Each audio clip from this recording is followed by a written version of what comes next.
माँ की हालत ऐसी है कि 10-10 मिनट पर उनको फिट आती है। पटना में उनको जो है सो बेहोश हो गए थे, ज़मीन में गिरे, माथे में चोट है। आप सोच नहीं सकते, हम अभी जो बोल रहे हैं ना, ये हमारा स्ट्रॉन्ग व्यूज़ है, इसलिए मैं आपसे बात कर रहा हूँ और मैं अपने दर्द को छुपाए हुए हूँ। कोई लड़की बिना नोट लिखे, कोई सुसाइड नोट लिखे, कोई वीडियो बिना लिखे हुए यदि ऐसा करती, आज मेरा पूरा परिवार जेल में होता। अभी उसी दिन से होता, दूसरे दिन की नहीं देरी थी, उसी दिन से पूरा परिवार चला जाता अंदर।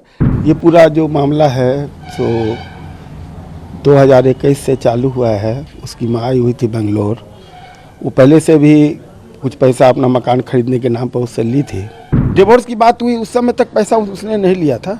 उसके बाद से सिलसिला चालू हुआ। मीडिएशन में जब गई हूँ तो 20,000 से चालू हुआ और बाद में वो 40,000 पर आया जज के द्वारा कि जज साहब ने कहा कि जो यदि तुम चाहते हो कि ये सेटलमेंट हो जाए तो तुम 5 लाख रुपया दो, मैं इसको सेटलमेंट करवा दूँगी। इस सब सिस्टम के बारे में मुझे बताया ही नहीं उसने, लेकिन बोलता था कि पापा बहुत करप्शन है, बहुत करप्शन है। मैं सच्चाई के रास्ता पर हूँ, मैं लड़ूंगा और मैं कोई पैसा करप्शन के नाम पर दूंगा नहीं। परेशानी की बात तो हमको कभी बताया नहीं कि मेरे बूढ़े माँ बाप हैं, सीनियर सिटीजन हैं, तो मैं ज़्यादा शेयर करूंगा तो मेरे पिताजी बीपी की दवाई खाते हैं, हो सकता है मेरे पिताजी को मेरे बोलने से कुछ हो जाए, इसलिए वो दुख की बात बयान नहीं करता था। भीतर से टूट चुका था, किसी को बोलता नहीं था।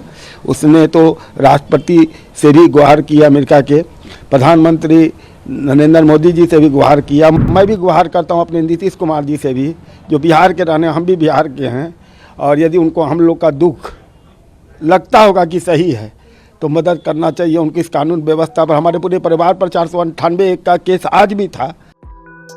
पत्नी और ससुराल वालों की प्रताड़ना से तंग आकर आत्महत्या करने वाले अतुल सुभाष के बिहार के समस्तीपुर जिले में पूसा स्थित घर पर कोहराम मचा हुआ है। बेटे का बेंगलुरु में अंतिम संस्कार करने के बाद उसका अस्थि कलश लेकर माता और पिता बुधवार रात घर लौटे।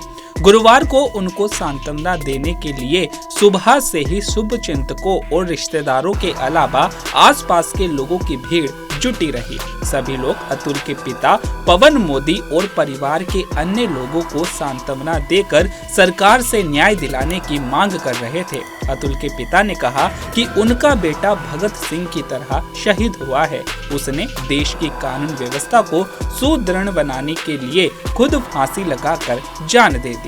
वहीं अतुल की मां के आंसू थमने का नाम नहीं ले रहे हैं। वह रोते रोते कई बार बेसुध हो गई। पूरा जो मामला है तो 2021 से चालू हुआ है। उसकी माँ आई हुई थी बेंगलोर, वो पहले से भी कुछ पैसा अपना मकान खरीदने के नाम पर उससे ली थी, और उसके बाद फिर कोरोना हो गया था हमारी बहू को। उस समय में वो देखा कि मेरी माँ को डायबिटीज़ है तो मैं अपनी सास को बुला लेता हूँ। ये समूचा वहीं से प्रकरण चालू हुआ है, और उसने फिर पैसे की डिमांड की थी। हमारा बेटा कहा कि नहीं, हमने बिना पापा से पूछे हुए आपको पैसा दे दिया है जो कि मुझे रिटर्न चाहिए। तो वो कही कि ठीक है, मैं अभी यहाँ कोरोना बहुत ज़्यादा है, मैं अपने नाती को और बेटी को लेके जाती हूँ जौनपुर, उसके बाद आपसे बात करूँगी।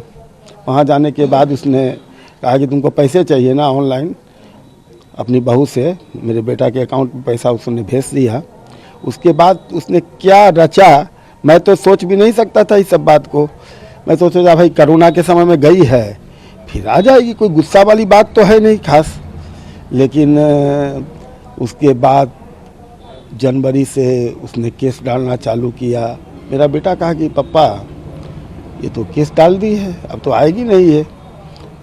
तो हमारा बेटा तो ये समझता था कोरोना लेके गई है, चलो भाई हमारा बच्चा भी 1 साल के कुछ बड़ा हो जाएगा मामा के यहाँ, तो वो चुप था। जनवरी के बाद से लगातार केस पर केस, हमारे पूरे परिवार पर केस डाल दी। एक डोरी का इसका डिवोर्स का केस उसने डाला था, तो अदालत में लगा 1-2 पेशी के बाद कि भाई इसका केस डालने के बाद तो हम फंस जाएंगे, तो डिवोर्स का केस डालने के बाद फंस जाएंगे, तो डिवोर्स का केस उसने वापस ले लिया। तो हमारे वकील ने पूछा कि आप तो इसमें दस्तखत किए? बोले नहीं, वकील ने मुझे कागज़ दिखाया, मैं दस्तखत कर दी, जबकि वो बहुत पढ़ी लिखी थी। और बिना जानकारी कैसे हुई सर? ये शादी.com के कारण दोनों की जान पहचान हुई।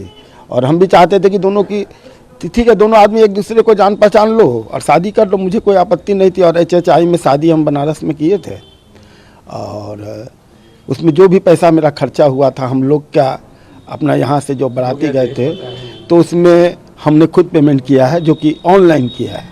मतलब सारा पैसा आपने? सारा पूरा उनका हमने नहीं दी, जो होटल का खर्चा उन्होंने अपना बियर किया, हमने अपना बियर किया। जब ये डिवोर्स की बात हुई तो कितना पैसा जब तक आप आपके बेटे से ले चुके थे और आप लोगों को? डिवोर्स की बात हुई उस समय तक पैसा उसने नहीं लिया था।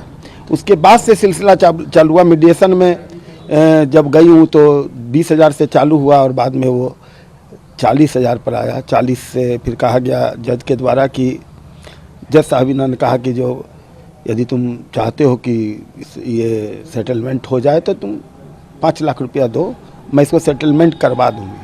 जज का भी उन्होंने जिक्र किया? हाँ, उसी जज की बात मैं बता रहा क्या हूँ। नाम है सर उस जज? जज का नाम मुझे याद नहीं है, मेरा बेटा तो अपने साइड नोट में सब लिखा है। और पेशकार का नाम राघव है, ये याद आ गया अभी। तो ये सब सिस्टम के बारे में मुझे बताया ही नहीं उसने, लेकिन बोलता था कि पापा बहुत करप्शन है, बहुत करप्शन है। मैं सच्चाई के रास्ता पर हूँ, मैं लड़ूंगा और मैं कोई पैसा करप्शन के नाम पर दूंगा नहीं। कितने दिनों से ये सब चीज़ें चल रही थी और वो परेशान था? आप लोगों को कब पता चला? हम लोग परेशानी की बात तो हमको कभी बताया नहीं कि मेरे बूढ़े माँ बाप हैं, सीनियर सिटीजन हैं, तो मैं ज़्यादा शेयर करूंगा तो मेरे पिताजी BP की दवाई खाते हैं, हो सकता है मेरे पिताजी को मेरे बोलने से कुछ हो जाए, इसलिए वो दुख की बात बयान नहीं करता था। और यदि जिस दिन ये कांड हुआ है उसके रात में भी 9 बजे से लेके और 9:45 तक मुझसे बात 10 बजे तक बात किया है।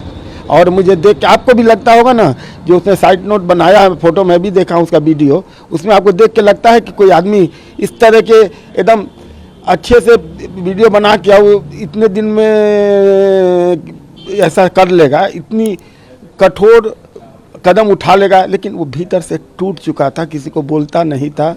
उसने तो राष्ट्रपति से भी गुहार किया, अमेरिका के प्रधानमंत्री नरेंद्र मोदी जी से भी गुहार किया। मैं भी गुहार करता हूँ अपने नीतीश कुमार जी से भी, जो बिहार के रहने, हम भी बिहार के हैं।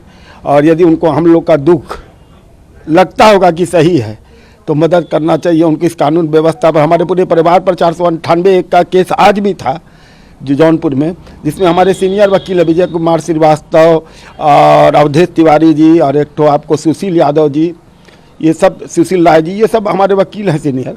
और वहाँ का एक वकील ये बयान दे रहा है कि हमारे जूनियर जो हैं अतुल जी के वकील थे और हम लोग के पास उन्होंने कभी कहा नहीं कि 40,000 रुपया है तो इसकी अपील करते। अपील के लिए तो गया था हाई कोर्ट, वहाँ का रूल ही अलग है। कोर्ट में भी न्याय नहीं न्याय नहीं मिला। उतने तो अपने बयान में कहा है ना।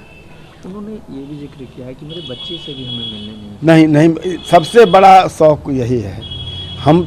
हमारे बच्चे से मिलने नहीं दिया गया। मैं गया तो मैं भी चाहता था कि मैं अपने पोता को आज तक गोदी में नहीं लिया हूँ, क्योंकि मैं कभी बंगलोर नहीं गया।